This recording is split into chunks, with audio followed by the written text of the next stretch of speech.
Majesté, Mesdames et Messieurs les chefs d'État, Messieurs les chefs de gouvernement, Mesdames et Messieurs les ministres, Monsieur le Président de la Commission de l'Union africaine, Monsieur le Président de la Banque mondiale, Monsieur le Commissaire européen au développement, Mesdames et Messieurs, permettez-moi tout d'abord de vous souhaiter à toutes et à tous la plus amicale des bienvenues dans cette magnifique ville de Nice, dont par un heureux hasard de calendrier, la France célèbre en ce moment même le 150e anniversaire du rattachement à notre communauté nationale. Permettez-moi de remercier son maire, Christian Estrosi, et à travers lui tous les Niçois pour leur hospitalité et pour la chaleur de leur accueil. Mesdames et Messieurs, c'est avec fierté que la France vous reçoit. Et c'est avec fierté que nous nous apprêtons, avec le concours des chefs d'État et des chefs de délégation, représentant l'ensemble du continent, à présider aux travaux de ce 25e grand rendez-vous entre l'Afrique et la France. Je mesure pleinement en cet instant l'honneur que vous faites à la France, Majesté, Mesdames et Messieurs les chefs d'État et de gouvernement, par votre présence ici. Mais je mesure également la responsabilité que votre présence, par les attentes qu'elle exprime, fait peser sur nous. Je sais que d'aucuns se sont interrogés sur l'opportunité qu'il y a à nous réunir à échéances régulières dans ce format.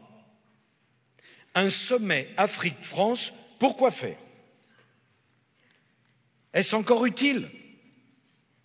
Ne faut-il pas y voir de la part de la France l'expression, comment le dire, d'une forme de néocolonialisme, ou encore la volonté d'entretenir, par la perpétuation d'un rite qui serait devenu désuet, l'illusion d'un rôle révolu?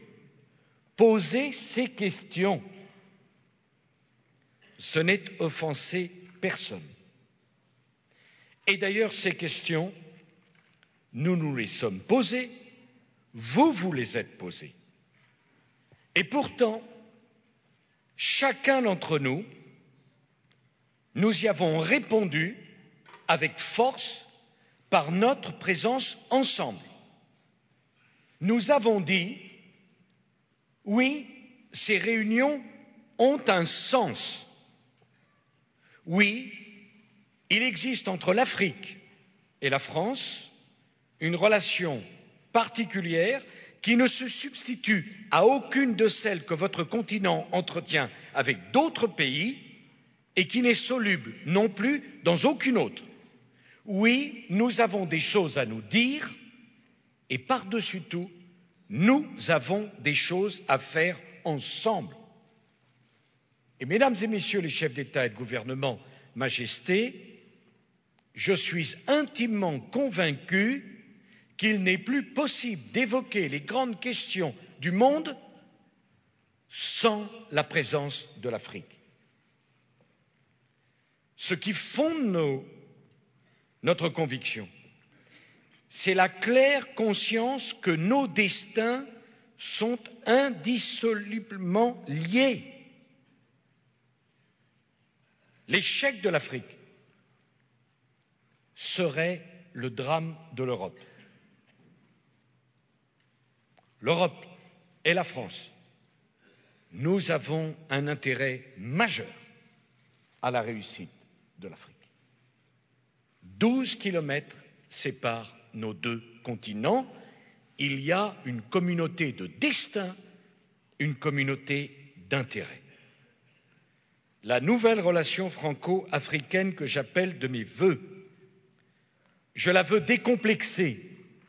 Et c'est pour cela que j'ai voulu poser la question du pourquoi d'un sommet France-Afrique dès le début. décomplexée. Entre amis, dans une relation de confiance, on doit pouvoir parler de tout, sans fâcherie et sans gêne. Une relation partenariale. Il n'y a pas d'un côté des grands pays, de l'autre des petits, mais des partenaires qui ont des intérêts à défendre, des points de vue à faire valoir sur la base d'une relation d'égalité. Et tourner vers le futur. Dieu que nous avons passé du temps à évoquer le passé, alors que nous avons tant à faire pour construire l'avenir. Bien sûr, en tirant les leçons de ce passé. L'Afrique est notre avenir. Longtemps en marge, le continent africain s'impose chaque jour davantage comme un acteur absolument majeur de la vie internationale. Le formidable dynamisme démographique de l'Afrique, ses ressources considérables, en font la principale réserve de croissance de l'économie mondiale pour les décennies à venir. De son évolution, je veux dire de l'évolution de l'Afrique, de notre capacité commune à assurer son développement dans la paix et la stabilité, dépend pour une large part notre propre devenir. Aucun, absolument aucun des grands problèmes auxquels notre monde est confronté ne pourra trouver de solution sans la participation active du continent africain. Et je veux dire que la France et l'Europe ont autant besoin de l'Afrique que l'Afrique a besoin de l'Europe et de la France. Eh bien, c'est pour entrer de plain-pied dans ce partenariat que nous avons souhaité placer au centre de nos discussions 3 thèmes. D'abord, le premier thème, incontournable, nous n'avons plus de temps à perdre, c'est celui de la place de l'Afrique dans la gouvernance mondiale. Alors maintenant, il faut que les choses soient claires et que chacun joue carte sur table. Si on se dit l'ami de l'Afrique, alors il faut être prêt à faire une place à l'Afrique dans la gouvernance mondiale. Il ne peut pas y avoir 2 discours. Il ne peut pas y avoir d'hypocrisie. On ne peut pas dire qu'il faut associer étroitement l'Afrique au traitement des grands sujets qui touchent à la paix, à la sécurité, à l'équilibre du monde et ne pas en tirer les conséquences. Le continent africain doit occuper dans les enceintes qui traitent de ces sujets toute la place qui lui revient. Ce n'est pas le cas aujourd'hui. Nous ne pouvons plus gérer le monde du XXIe siècle avec les institutions du XXe. C'est une question de légitimité et d'efficacité. Le Conseil de sécurité des Nations unies doit être réformé. Et il est absolument anormal que l'Afrique ne compte aucun membre permanent du Conseil de sécurité. De la même façon, la France, lorsqu'elle présidera le G8 et le G20, prendra des initiatives en la matière. Le second thème qui figure au menu de nos travaux sera celui de la paix et de la sécurité en Afrique. La stabilité est le préalable indispensable à toute politique de développement. Les interventions extérieures au continent africain ont quasiment cessé. Je tiens d'ailleurs à rendre hommage au rôle joué par l'Union africaine, représentée ici par son président et par le président de sa commission, que je salue. La France a très largement tiré les conséquences de cette évolution à travers la réforme de son dispositif militaire sur le continent africain. De nouvelles menaces apparaissent, piraterie, terrorisme, trafic de drogue. Elles fragilisent les États africains. Je souhaite pouvoir échanger avec vous sur les crises institutionnelles en Afrique. Vous connaissez notre position sur la démocratie et les droits de l'homme. Ce ne sont pas des valeurs occidentales, ce sont des valeurs universelles. En Afrique comme ailleurs, la population demande des comptes au gouvernement. En Afrique comme ailleurs, le déficit de démocratie et les violations des droits de l'homme alimentent les violences et l'instabilité. Enfin, troisième thème, la question du climat et du développement. Il est primordial sur un tel sujet de continuer de travailler ensemble, comme nous avons commencé de le faire à Copenhague et avant Copenhague. Et j'entends que ce que nous avons obtenu avec le ministre d'État à Copenhague, c'est-à-dire le Fast Start, les financements pour la forêt, les financements pour l'Afrique, ces engagements soient scrupuleusement tenus, sauf à faire perdre toute crédibilité aux conférences internationales. Mesdames et Messieurs, en marge de nos travaux, plus de 200 chefs d'entreprise et représentants du monde du travail français et africain se rencontreront, débattront. Le choix d'avoir fait venir les opérateurs économiques n'est évidemment pas le fait du hasard.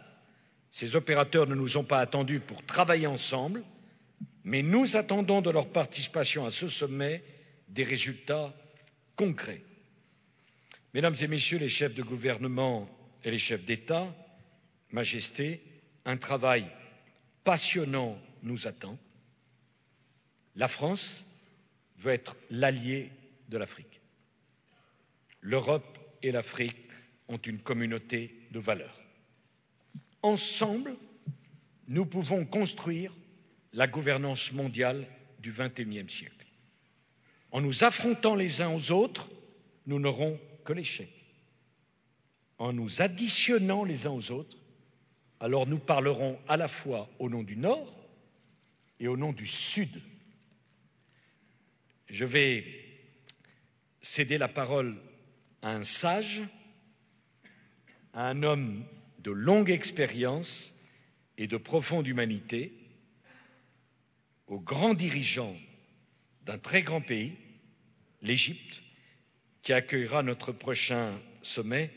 Je voudrais dire à tous combien je sais que ce fut un sacrifice par rapport à vos emplois du temps de participer à ce sommet. Essayons d'en faire quelque chose d'utile. Chacun d'entre vous, croyez bien à notre reconnaissance et à la fierté du peuple français de vous recevoir. Et toi, mon cher Hosni, c'est avec un immense plaisir que nous allons t'écouter, et je crois pouvoir être l'interprète de tous les chefs d'État et de gouvernement. C'est bien et c'est bon de te voir parmi nous, en forme, pour parler en notre nom. La parole est au président Hosni Moubarak.